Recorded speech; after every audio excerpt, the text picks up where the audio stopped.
দর্শক বন্ধুরা, আজ আপনাদের মাঝে এমন একটি ভিডিও নিয়ে এসেছি যে ভিডিও দেখলে আপনারা অনেকেই উপকৃত হবেন এবং আপনাদেরকে আমি খামার সম্পর্কে ভালো ধারণা দিতে পারবো।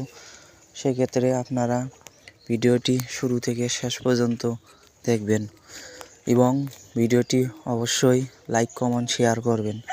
আপনারা যদি কেউ খামারে ছাগল করতে চান তাহলে অবশ্যই আপনাদেরকে আগে একটা ভালো ছাগি নির্ধারণ করতে হবে বা কয়েকটি ভালো ছাগি নির্ধারণ করতে হবে।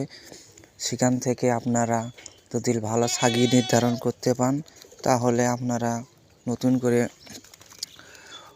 ছাগলে ভালো করে ইনভেস্ট করতে পারবেন। এজন্য আপনাদেরকে ভালো একটি ছাগি নির্ধারণ করতে